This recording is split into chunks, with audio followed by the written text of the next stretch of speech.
In the real world, we are trapped in our own bodies, contained within our own appearance. Now sure, we can tweak our physical shape through diet and exercise, or we can cut and style our hair, but ultimately we have very little control over how we actually look to other people. Not so in the world of video games though. The ability to customize your character or avatar has long been a staple of role-playing adventure games. In fact, one of the finest creation engines I've ever used is found in Dragon Age Inquisition, the latest entry into the fantasy epic series from BioWare. Certainly, playing with these creators and crafting the ideal hero is a lot of fun. But why is it enjoyable? And perhaps more interestingly, why do we create the characters that we do?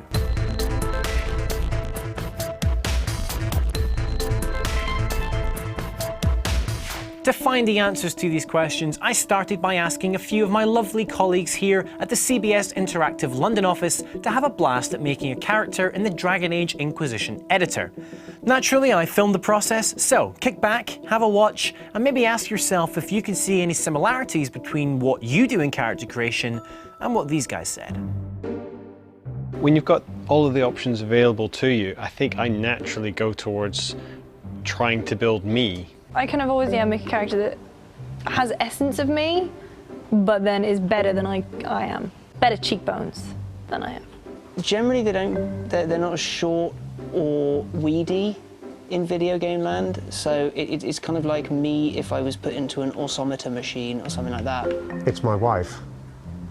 So creating something that looks a bit like her, although sometimes that goes badly wrong. I think sometimes you sort of fall into the uncanny valley and it just looks dreadful.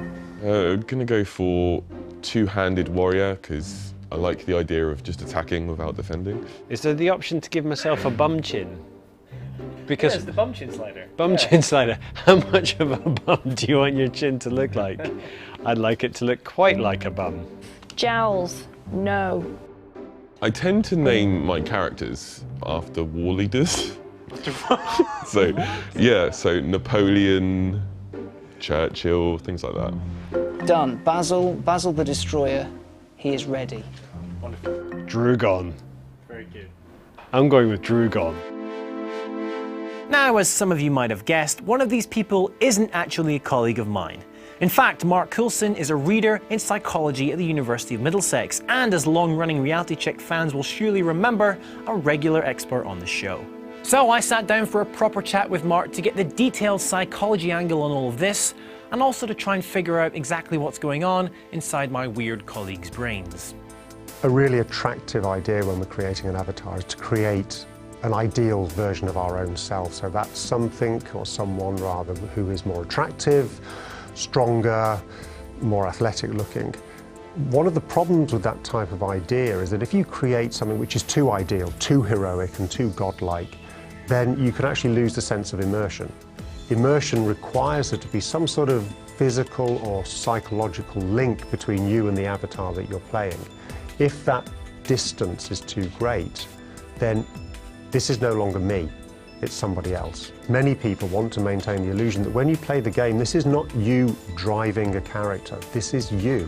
And that's an important distinction, because if you consider your behavior in game to be your behavior, not just some soulless digital creation, then the plot, the actions, the moral decisions, the emotional effects can be far more real. Now, when I build characters, I don't usually try to recreate myself in the game. However, I have found that I do tend to include a very few specific attributes of me in my characters. For example, I used to give my avatars curly hair back when I had that. And now I notice myself frequently creating heroes with shaved heads. So I asked Mark if including specific characteristics of ourselves in characters, perhaps ones we don't really love, could really all be about trying to validate our own real-world appearance. One of the things we pretty much know when we create a game character is that this avatar is going to bludgeon, kill, or fireball its way through hundreds or even thousands of opponents. So it's a godlike creation. Now, if we can see a short, skinny, bald, godlike creation doing that, and that's what we may perceive ourselves as becoming, this is quite a psychologically healthy thing to do.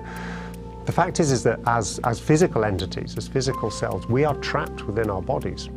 We have some control over them, but really it's very limited. What online worlds allow us to do is to take complete control over our appearance and allow our psychology to drive our behaviour. What we do tend to find is that people who are more comfortable in themselves don't have such strong preferences for creating heroic or beautiful avatars.